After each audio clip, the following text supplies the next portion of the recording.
Alors, l'ADN de la Comédie de Saint-Étienne, c'est vraiment de rester un théâtre populaire.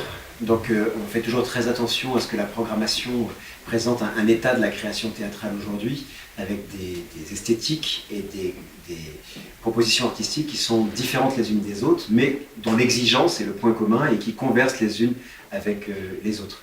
Donc dans les nouvelles grandes lignes, on va dire, de cette future saison, il y a peut-être l'ouverture à l'international qui va s'affirmer, puisque ma prochaine création sera en coproduction avec le Center for New Performance de Los Angeles, avec une création qui aura été démarrée à Los Angeles et qui se finira à Saint-Étienne en février, avec donc une jeune autrice inconnue qui s'appelle Alicia Harris et 10 jeunes comédiens au plateau, qui sont issus à la fois de l'école de la Comédie de Saint-Étienne pour la moitié d'entre eux, et à la fois de CalArts, qui est la grande école d'art californienne à Los Angeles, pour l'autre moitié. Et puis à eux tous, ils vont former une sorte de tout monde, comme dirait Édouard Glissant, puisque parmi les acteurs, il y a une jeune turque, une jeune fille qui vient de Hong Kong, le scénographe est philippin, le vidéaste est taïwanais, la costumière est colombienne. C'est effectivement à l'image du monde tel qu'on le vit, qu'on a pensé cette création qui essaye de refléter l'espace dans lequel nous vivons, avec à la fois des attentats, la montée des populismes et des autoritarismes, et puis une sorte de comédie grinçante sur tout ça. Donc ça, c'est une création qu'on va faire à la Comédie en février. On va accueillir comme invité d'honneur Christiane Jataï, qui est la metteuse en scène brésilienne, associée maintenant au Théâtre National de l'Odéon. Elle viendra pour la première fois à Saint-Étienne avec What If They Went to Moscow, qui est la revisitation des Trois Sœurs, avec lequel on va ouvrir cette future comédie, puisque le spectacle se passera à la fois dans la grande salle et dans la salle transformable, avec un échange après l'entracte d'une salle à l'autre. Donc ça aussi, ça fait partie des lignes, c'est de pouvoir présenter ici à la Comédie des choses qu'on ne pouvait pas faire dans l'ancien bâtiment. Dans les autres lignes aussi fortement affirmées, la place plus importante pour la danse contemporaine.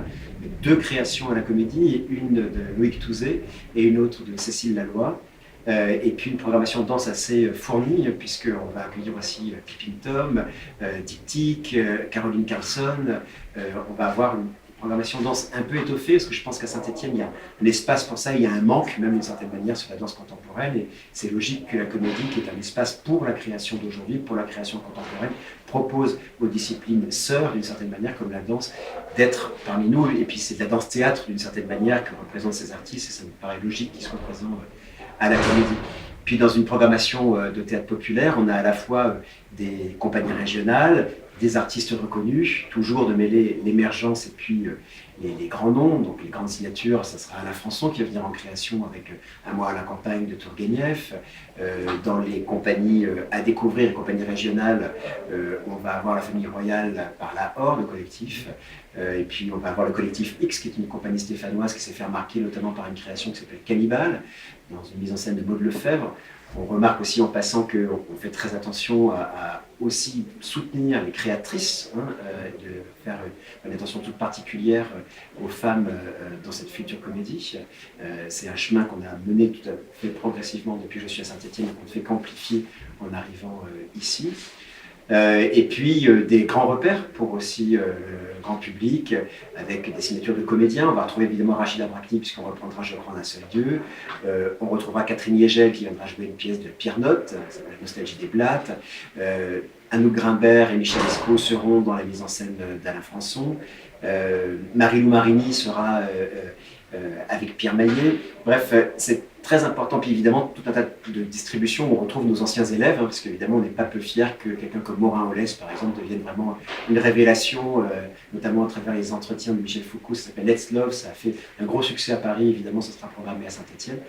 C'est tout ça, c'est une programmation toujours foisonnante chez nous, c'est une quarantaine de titres, ce qui nous rend un peu atypique dans le paysage des centres dramatiques nationaux, mais qui marque à la fois le cœur de la création, c'est la plupart du temps des créations, et en même temps une offre aux spectateurs qui leur permettent d'avoir le choix et de découvrir des esthétiques et des langages, et surtout des auteurs vivants très différents les uns des autres.